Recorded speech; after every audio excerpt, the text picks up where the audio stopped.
6 de enero de 2014. Aún no sale el sol y las rotativas ya escupen la exclusiva. Olviden las fotos tiernas o los abrazos solidarios. La portada grita violencia.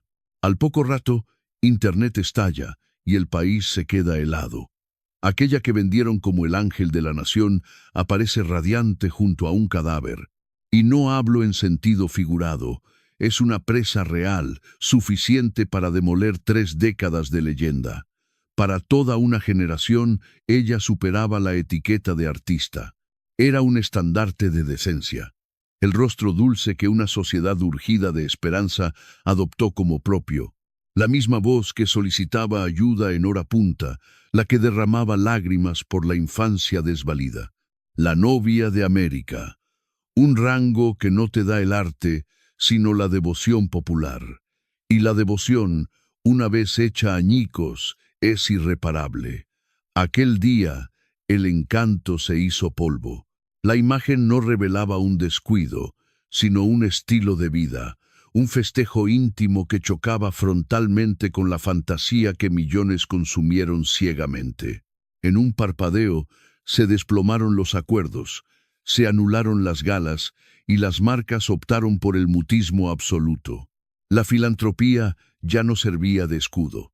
Las ovaciones mutaron en condena y su título nobiliario se transformó en burla cruel. Sin embargo, el relato no inicia con esa captura. El origen se remonta a cuando una pequeña fue moldeada como mercancía. El momento en que una madre vio negocio en la inocencia y una cadena descubrió que la ética fingida factura más que la realidad. Todo arranca en los 80, entre foros herméticos, charlas guionizadas y gestos de alegría prefabricados. Se erigió una fachada tan pulida que parecía impenetrable, aunque hubo advertencias previas que la mayoría prefirió ignorar. Un desplante por allá, un altercado por acá, una boda televisada y una separación gestionada con marketing quirúrgico. Todo se barrió bajo la alfombra de la conveniencia. Pura imagen hasta que la imagen se manchó de rojo. Aquí desglosaremos el calendario, las estrategias frías, la prensa amordazada y el instante exacto en que la maquinaria desechó a su propia invención. Entenderás cómo una trayectoria inmaculada pendía de un hilo ético muy fino y cómo un solo flashazo bastó para destapar la verdadera naturaleza del ídolo. Mas para comprender el poder destructivo de esa instantánea, debemos rebobinar hasta el principio, al punto donde la excelencia pasó de ser un don a una cadena perpetua. 29 de agosto de 1969. Llega al mundo Lucero Jogaza León. La biografía autorizada hablará de suerte y carisma, pero la realidad es más cruda. En estos casos, la niñez se cotiza en bolsa. A los 10 años ya había dejado de jugar para convertirse en empresa, un logotipo en desarrollo. Y tras bambalinas, una sola operadora manejaba los hilos con puño de hierro, su madre, Lucero León. Una figura temida en los pasillos de la industria, portadora de un mote que era tanto halago como advertencia, la artífice del tesoro. En la década de los 80, cuando la televisora mandaba casi tanto como el presidente, captaron una verdad que al resto le tomó años digerir. Esta nación no solo traga canciones y dramas, esta nación devora íconos. Urgía una niña que encarnara a la hija ideal, un rostro impoluto para un pueblo harto de sospechar. Así surgió Lucerito. Primero chiquilladas, el campo de entrenamiento. El set fue su escuela y la ovación su calificación. La carisma era forzoso. Luego vino Chispita y el pacto se consumó. Esa fusión de dulzura y obediencia no nace, se diseña, pero mantener la ilusión de la virginidad eterna requiere vigilancia extrema. Por eso la matriarca no era acompañante, sino fortaleza. Interrumpía a la prensa, bloqueaba accesos, manejaba la agenda y censuraba sentimientos. En su universo, la negación estaba prohibida. pues un capricho se pagaba con millones perdidos. Así se ensambla una celebridad infalible, con una existencia editada a tijeretazo limpio. Lo llamaban cuidado, pero era dominio absoluto. Una criatura sin permiso para fallar crece pensando que el error no es natural, sino sacrilegio. Al arribar la juventud, el engranaje ya rodaba solo. Entre 1985 y el 90, el mercado la forzó a ser el deseo juvenil sin dejar de ser la santa intocable. Fiebre de amor no fue solo cine. Fue un aviso a los inversores. He aquí nuestra pieza más valiosa. Admírenla, cómprenla, pero no la toquen. Durante ese lustro, verla madurar fue casi un deber patriótico. Y esa obsesión masiva es letal, pues transforma al individuo en bien comunal. Después llegó la adultez y el gran salto. Al despuntar los 90, la táctica dio un giro. Ya no servía ser simpática, ahora debía ser perfecta. Ahí surge el apelativo, no por azar, sino por marketing. La novia de América. Una etiqueta hecha para perdurar y despachar álbumes, melodramas y lecciones de vida. Entonaba música vernácula con decoro, encarnaba a heroínas puras y sonreía como si el dolor o el cansancio fueran ajenos a su ser. Y el público, hambriento de ídolos, cayó en la trampa como siempre, compró la fábula sin preguntar el precio. La excelencia es una prisión invisible. Tenía prohibido tropezar, prohibido envejecer y prohibido vivir fuera del libreto. Pero cuando tu existencia es una puesta en escena, el colapso es cuestión de tiempo. El alma reclama oxígeno, misterio y fugas. Y si te asfixian, aprendes a ocultarte hasta de tu propia sombra. Para entender la foto del 2014, primero hay que asimilar esto. Lucero no se derrumbó por un simple mal momento. Fue diseñada, pieza por pieza, para ser indestructible. Ahí radica la trampa más despiadada. Pues al aparecer la primera grieta, no hay fallo insignificante. Cualquier desliz se interpreta como una alta traición. Quédate con este dato, porque el capítulo que sigue dista mucho de ser un cuento de hadas.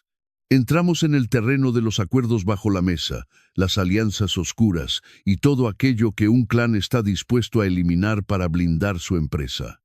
Aquí nace el verdadero misterio.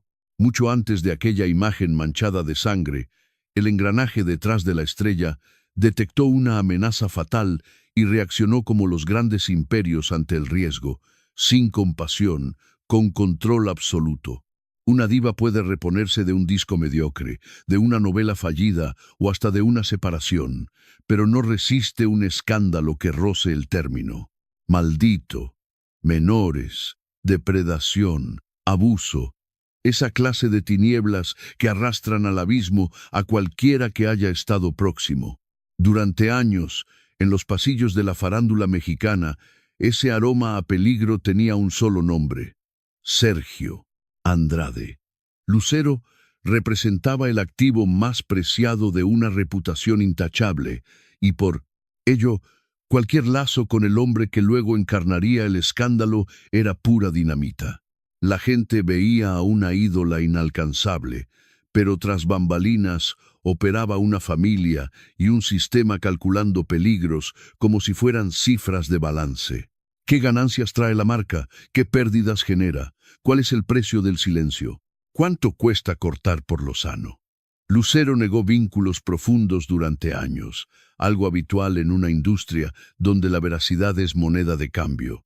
No obstante, rumores internos y reportes sugieren que su madre no solo desconfiaba, sino que vigilaba con una obsesión casi clínica. Se habló de espionaje, de líneas intervenidas y de un teléfono usado como arma de control doméstico, no por afecto, sino por pánico a perder el mando. Porque cuando una matriarca gestiona la pureza de su hija como un activo comercial, no resguarda a un ser humano, protege una cotización en el mercado. Y es justo aquí donde el enigma se torna más sombrío. Si el espionaje fue real, también lo fueron las charlas que nadie escuchó, los tratos no firmados y las promesas ausentes en los documentos oficiales. Se ha especulado sobre pactos mudos para blindar el nombre de Lucero del caso, que más tarde estremecería a todo México. De ser cierto, la biografía de Lucero no es la de una simple cantante, sino la saga de una familia experta en el arte de borrar huellas. La duda no es si la amaban, sino qué estaban dispuestos a sacrificar para mantener la leyenda viva. Pero el secreto no solo estaba fuera, también habitaba puertas adentro. La imagen de familia perfecta no se fabrica solo en televisión, se forja eliminando a personas reales. En el expediente más delicado, surge un nombre que casi nadie se atreve a pronunciar. Félix, quien habría sido pareja de Lucero León por años. Un padrastro discreto que, según dicen, estuvo ahí, apoyó y luego fue negado como si jamás hubiera respirado. Tiempo después, el hijo de aquel hombre lanzó una acusación afilada como una navaja. Fueron ingratos, lo suprimieron cuando ya no servía y negaron su vida hasta después de muerto. Si esto ocurrió, no es un simple chisme vecinal, es el motor de esta trama. Aquí no se destierran rivales, se borran testigos, y quien aprende a eliminar, aprende a actuar. Por eso, el video filtrado de Lucero León bailando sensualmente no fue solo morbo, fue una fractura ideológica, revelaba lo que el personaje de madre severa y moralista no podía permitirse. De repente, la arquitecta del mito se mostraba humana, incongruente, frágil, y en este guión, la fragilidad no se perdona, se castiga. Esa grabación no golpeaba solo a la madre, sino al cimiento mismo. La idea de que esa moralidad vendida por años era real y no una puesta en escena. Piénsalo como una bóveda hecha de contratos y sonrisas. Cada rumor era un martillazo, cada nombre peligroso, una llave maestra forzando la cerradura. Sergio Andrade representaba la amenaza externa. Félix era la amenaza interna. El video era el peligro simbólico, y en el centro, Lucero, prisionera de un papel que no podía soltar sin causar un incendio. Lo más aterrador de este capítulo no es el escándalo público, sino la disciplina férrea con la que se contuvo lo inconveniente. Cuando el sistema te inculca que tu intimidad es un riesgo financiero, aprendes a vivir sintiendo que siempre hay alguien oyendo tras la puerta. Y atiende bien, porque lo siguiente no es un romance, es una estrategia de imagen con vestido de novia y reflectores encendidos. En 1997, México no presenciaría un casamiento cualquiera. Iba a haber la coronación final de un mito, donde todo lo oculto quedaría sepultado bajo flores, audiencia récord y un sí que quizás no venía solo del corazón. 18 de enero de 1997. Colegio de las Vizcaínas. El escenario parece elegido por un cineasta experto en símbolos. Cantera vieja, portones inmensos y un aura virreinal que le daba a todo un aire sagrado. Fuera, la urbe seguía su caos. Dentro, el país entero se alistaba para algo que trascendía lo nupcial. Era un acto de estado disfrazado de amor. Lucero, la novia de América, y Manuel Mijares, el intérprete impecable, firmarían en directo el contrato más lucrativo del espectáculo, con la televisora lista para eternizarlo. Más de 700 invitados, cámaras por doquier, una producción que más que una ceremonia íntima parecía un estreno nacional. Se habló de una audiencia histórica, de un suceso que paralizó las calles y reunió a las familias como si fuera el capítulo final de una telenovela. La narrativa era perfecta. El escenario era majestuoso. Dos ídolos, un templo sagrado y una nación expectante, tal cual si la película urgiera de abolengo, legitimada por Silvia Pinal, quien otorgaba ese toque de realeza al evento. El país no presenciaba una simple boda. Atestiguaba la transformación de Lucero en gran dama, manteniendo intacta su inocencia, cual si el casamiento fuese el escudo final para proteger su leyenda. Ahora bien, toquemos el tema tabú. En este negocio, los sentimientos son decorativos. Lo vital es la imagen, y aquella instantánea tenía un precio incalculable. La cadena requería un clan ejemplar para comercializar ilusiones y publicidad, demostrando que el estrellato también puede ser sinónimo de rectitud. Ella urgía de un compañero con idéntico peso en la farándula para sustentar su corona de reina continental ya entrada en la madurez. Y Mijares, portando esa estampa de señor formal, encajaba como la pieza faltante del rompecabezas. Lucía como helado, mas apestaba a táctica corporativa. La evidencia no residía en sus palabras, sino en la atmósfera que envolvía al romance. Aquella unión jamás fue un hogar, sino un escaparate desde el inicio. Cada gesto estaba medido, cada pausa ensayada al milímetro. Con el nacimiento de la descendencia, José Manuel en 2001 y la pequeña Lucero en 2005, la narrativa alcanzó su plenitud. Linaje, costumbres y alegría, un lote comercializable en portadas y anuncios, ideal para galas benéficas donde las lágrimas de la protagonista conmovían a la nación. Sin embargo, los escaparates no ceden ante los años, sino ante la tensión, y tras esos muros existía una carga invisible para las cámaras. Doña Lucero León distaba de ser una suegra común. Fungía como gerente de marca, un radar perpetuamente activo. Se rumorea que asistió hasta al viaje de novios, cual si el afecto requiriese auditoría, tratando el enlace como un negocio que no admite descuidos ni por 7 días. Al momento en que tu progenitora gestiona tus acuerdos vitales, tu cónyuge pierde su rol para volverse un extra en tu propio largometraje. Visualiza esa existencia. Abrir los ojos consciente de que tu morada es meramente un fragmento, de un libreto, que tu albedrío es ajeno, que tu vida privada se cotiza en bolsa y tu casa es un set de rodaje. Con el paso de los almanaques, la figura de Mijares se fue diluyendo en una trama que exigía su grandeza. En la galaxia del artista, ningún astro podía opacar la franquicia, pues la realidad, inevitablemente, termina por alterar el caos. Así, al arribar la ruptura en 2011, el anuncio pregonó armonía y adultez, cerrando el melodrama con broche de oro. Mas la fractura interna era abismal. Se desmoronaba la fantasía de la excelencia perpetua. 14 años se mantuvo en pie aquella fachada de cristal. 14 años apuntalando un espejismo mientras el abismo interno se ensanchaba. La audiencia, consumidora fiel de la fábula, probó el amargo sabor del desencanto. Pero atiende bien, que esa no fue la fisura inicial. Previo al colapso de 2011, una fecha funesta ya obraba como presagio en el calendario. Una jornada donde el brillo se tiñó de pavor. Surgió una pistola entre las luces, y ella reveló la arrogancia de quien se siente superior al resto. 16 de agosto de 2003. Teatro Regina, el origen del ocaso. Aquel día no figuraba como crucial en la agenda pública de la estrella, sin alfombras rojas, ni nupcias ni filantropía. Parecía una velada escénica cualquiera en el corazón de la capital. El recinto recibía al público como de costumbre, con filas ordenadas, algún destello fotográfico y ese rumor bajo que precede a lo habitual. Tras bambalinas, no obstante, el desorden reinaba. Inició con un golpe sordo. No hubo detonación al viento ni intimidación verbal a la masa.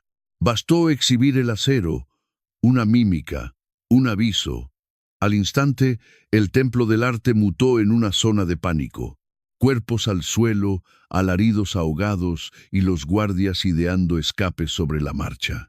En el epicentro del torbellino, alguien lucía indignada más que temerosa, fastidiada, como si el inconveniente fuese la pausa y no el riesgo mortal. El comunicado formal citó un evento fortuito o un malentendido, mas la memoria de los presentes retuvo una verdad distinta. No olvidaron la soberbia, la certeza de impunidad. Esa autoridad emanada no de los códigos civiles, sino del estatus y décadas de privilegios. Aquella velada, la máscara de bondad sufrió su primera fractura seria, exponiendo la realidad oculta tras el personaje. Por lustros, ella gozó de una coraza mediática impecable. Los deslices se pulían, las habladurías se enmendaban y los abusos hallaban excusa. Mas el Regina no era un estudio de grabación, carecía de montaje y de libreto preestablecido. Los hechos se grabaron en la retina de los asistentes, y los recuerdos, al contrario de las notas de prensa, no admiten regateo. Desde ese instante comenzó la transformación, sutilmente, sin estridencias repentinas. Varió el matiz de las charlas. La prensa modificó su enfoque y callaron los apologistas habituales, pues el suceso desafiaba el relato construido por décadas. La ídolo continental no debía vincularse al terror ni perfilarse como un peligro. No obstante, eso fue precisamente lo acaecido. En los corredores del espectáculo se verbalizó lo que antes eran meras sospechas, que la diva no era únicamente talento, sino una patrona habituada a la obediencia ciega, escudada por un sistema que borraba conflictos antes de su exposición. El incidente escénico resultó inoportuno. Por ser imposible de ocultar totalmente, había observadores y relatos opuestos. Por única vez, la excelencia fabricada fue insuficiente. Y es aquí donde radica un matiz fundamental. El pánico no surgió de la audiencia, sino de los inversores y organizadores, de aquellos que comprendían que una marca forjada en la dulzura es incompatible con cualquier noción de agresividad. Ni siquiera en el plano figurado.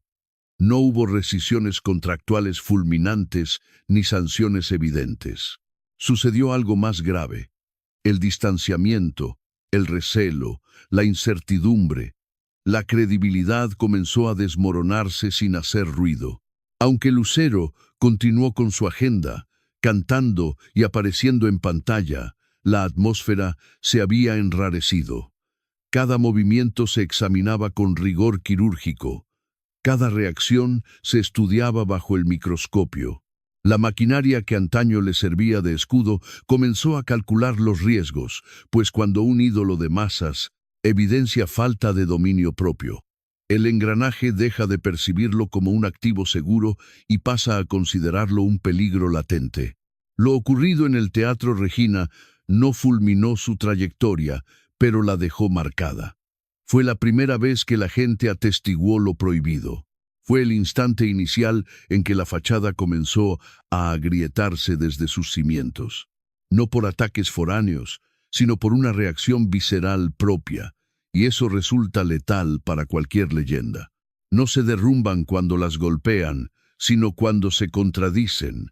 Graba este momento no por el arma ni el susto, sino por lo que dejó al descubierto, puesto que, desde entonces, cualquier paso, ademán o retrato venidero se juzgaría bajo este nuevo prisma, el de la incredulidad, el de la desconfianza, planteando la interrogante imborrable de si esa imagen fue alguna vez real.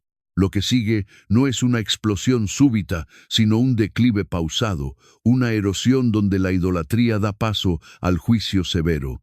Y cuando se llega a ese punto, una sola fotografía es suficiente para liquidar lo que el mutismo ya había empezado a fracturar. Desde ese instante, la existencia de Lucero se transformó en un ejercicio de control de daños, lejos del crecimiento o la libertad. Su divorcio en 2011 no fue una simple ruptura amorosa. Representó el cierre formal de una narrativa de 14 años que ya no se sostenía sin fisuras. Su unión con Mijares había completado su misión histórica. Había afianzado el mito, generado descendencia y brindado una solidez simbólica indiscutible. Al perder su utilidad, se clausuró con un boletín impecable, sin dramas ni acusaciones públicas, aunque las entrañas del sistema ya estaban exhaustas. Ella superaba los 40 años. El medio es implacable con esa cifra, sobre todo con mujeres cuyo imperio se basa en la inocencia, la pureza y el rol de eterna prometida. En esa etapa, el margen de error se esfuma. Todo se magnifica, todo se ve como síntoma. Y ella comenzó a exhibir facetas que la audiencia no estaba lista para tolerar. Independencia. Tras la separación, su proyección mediática mutó. Ya no predicaba desde el altar de la familia inmaculada ni vendía el cuento del hogar soñado. Se volvió más tajante, directa y menos dócil. Y eso, para una figura esculpida en la suavidad, se interpretó como arrogancia, no por serlo, sino por traicionar al personaje. Simultáneamente, su madre permanecía inamovible, siempre presente. No como pilar afectivo, sino como centro de mando. Lucero León no se retiró del mapa tras el divorcio. Siguió gestionando, tamizando y rectificando cada paso. El inconveniente era que el entorno había cambiado. Las redes sociales no obedecen a notas de prensa. La narrativa ya no se dicta desde una única cadena televisiva y la reputación se volvió incontrolable. Fue en ese escenario donde se cruzó la línea de no retorno. Enero de 2014, una cacería íntima, un entorno legal pero irreconciliable con todo lo que ella había encarnado por 3 décadas. La imagen no requería pies de foto, sin retoques ni montajes. Era áspera, explícita y salvaje. Exhibía a una mujer sonriendo al lado del cadáver sangrante de una presa. Y esa mueca de alegría fue su condena. El revuelo no estalló de golpe, fue más insidioso, fue gradual. Primero el desconcierto, luego la furia, y finalmente el vacío corporativo. Firmas que no llamaron más, contratos no renovados y eventos suspendidos sin aviso. Nadie pronunció un estás fuera. Simplemente dejaron de incluirla, pues el problema no era casar, sino la hipocresía moral. La novia de América era incompatible con esa escena, no por la legalidad del acto, sino porque su figura era un estandarte de piedad, empatía y bondad. Esa foto no arruinaba una trayectoria artística, destrozaba un pacto emocional con la gente. Y esa clase de acuerdos, una vez violados, no tienen arreglo. Ella trató de defenderse, de dar contexto, pero era inútil. La narrativa ya había cambiado de dueño. Aquella mujer que lloró durante décadas ante niños enfermos en pantalla, ahora se vinculaba con la sangre, el privilegio y la desconexión. Daba igual lo que dijera después. La instantánea hablaba por sí sola. Desde entonces, el descenso fue mudo. Sin vetos oficiales ni escándalos permanentes, sino algo más devastador: la indiferencia. Esa clase de apatía reservada para las figuras que ya no encajan en los guiones vigentes. Demasiado maduras para ser ídolos juveniles, demasiado marcadas para ser referentes éticos, muy célebres para esfumarse del todo. Lucero siguió en activo, sí, pero ya no en el foco principal, sino desde los márgenes. Participaciones selectas, proyectos blindados y una distancia cada vez mayor. El sistema que la forjó no la atacó, simplemente le soltó la mano. Y ahí radica la crueldad final de este relato. El declive de Lucero no se debió a una carencia de dotes artísticas ni a ilícitos penales. Su pedestal se desmoronó, al revelarse por fin como un ser humano tridimensional, llena de paradojas y preferencias que desbordaban el rígido esquema fabricado para ella desde la infancia. La penalización no llegó en forma de rencor, sino de desencanto. Un sentimiento letal porque no admite debate. Simplemente se archiva en la memoria. Desde aquel instante, ella habita un purgatorio mediático. Es una figura demasiado colosal para la amnesia colectiva, pero demasiado incómoda para recibir la ovación de antaño. La leyenda sufrió una estocada vitalicia, aunque no mortal. Lo que acontece ahora no es un derrumbe cinematográfico.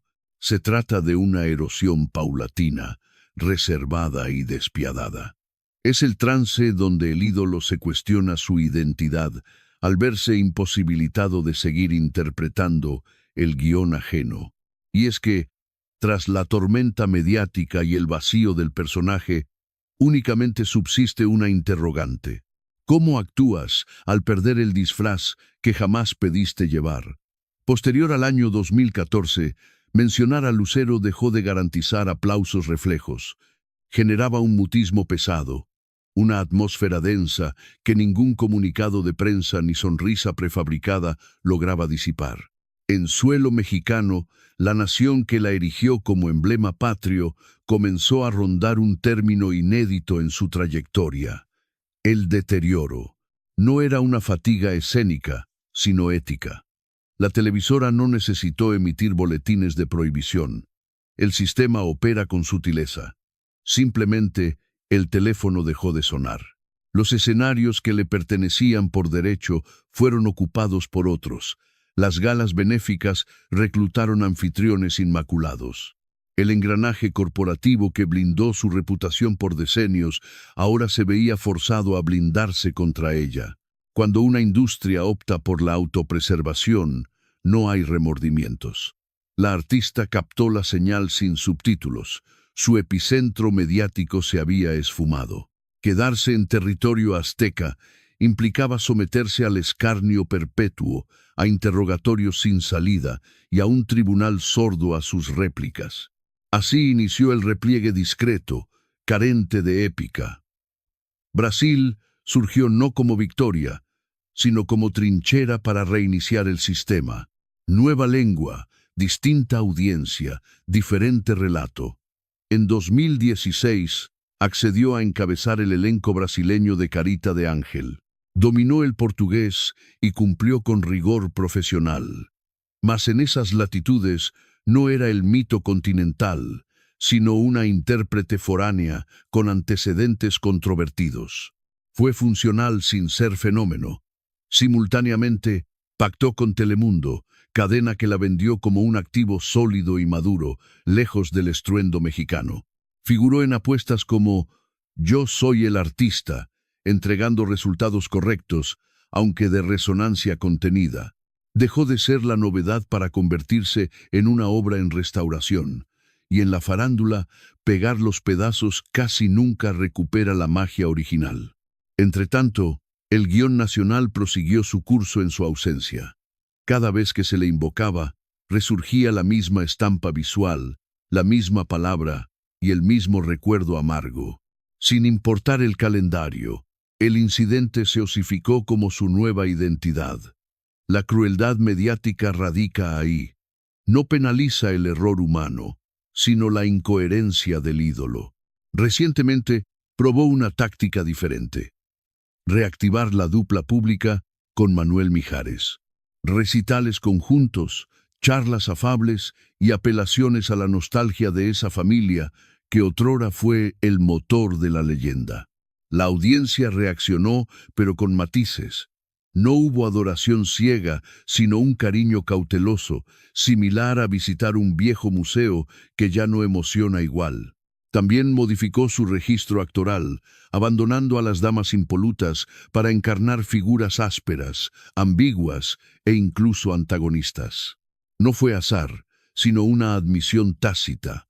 Buscaba alinear su perfil público con la mujer real expuesta a la fuerza, aunque la mancha persistió. Lucero comprendió una lección tardía. Las masas pueden absolver la derrota, el tropiezo y hasta el escándalo. Lo imperdonable es la percepción del engaño sostenido. Ese es el residuo tóxico posterior al 2014. La certeza de que la novia de América era una manufactura de marketing y no un ser de carne y hueso. Hoy no está aniquilada, sino desplazada. Sigue activa y vigente, pero operando desde la periferia, atestiguando cómo el pedestal que le construyeron se volvió una prisión que, al quebrarse, clausuró el retorno. El futuro ya no trata sobre su trayectoria, sino sobre el legado, sobre lo que sobrevive cuando la pieza maestra es expulsada del mecanismo que la engendró. Pues en ocasiones, perdurar no implica recuperar el brillo, sino acostumbrarse a la existencia sin ovaciones. El desenlace no arribó con un colapso estruendoso ni con despedidas formales ante un micrófono. Se manifestó con la lentitud inexorable de las estructuras que pierden sus cimientos. Tras la censura social, el exilio de los reflectores y la vergüenza, halló una verdad ignorada en más de 40 años de oficio. La ausencia de ruido también oprime. Por años habitó un andamiaje trazado por terceros. Inicialmente, bajo una matriarca que disfrazó el dominio de amparo, y luego bajo una corporación que equiparó el afecto. Popular con la sumisión total, seguidos por una masa que reclamaba impecabilidad perpetua. Al desplomarse esa fachada, perdió todo soporte, sin personaje, sin corona y sin la promesa de ser la eterna novia de la nación. Continuó su labor, grabó y cantó, pero la fractura era definitiva. Ya no interpretaba desde la pureza, sino desde la defensa. Cada gala era un pacto tenso con el ayer, cada gesto una prueba de aguante y cada diálogo un campo minado, pues la gente retiene la memoria de la traición. Jamás llegó la absolución colectiva, ni hubo evento catártico que limpiara la estampa de la cacería, ni excusa capaz de restaurar el contrato moral de virtud que ella misma rubricó durante décadas. Se trató de puro instinto de conservación, de buscarse un hueco nuevo en el espectáculo, asumiendo que el protagonismo absoluto era cosa del pasado. Justo ahí se notó el abismo entre épocas, con ella sosteniendo a duras penas esa imagen artificial que le impusieron.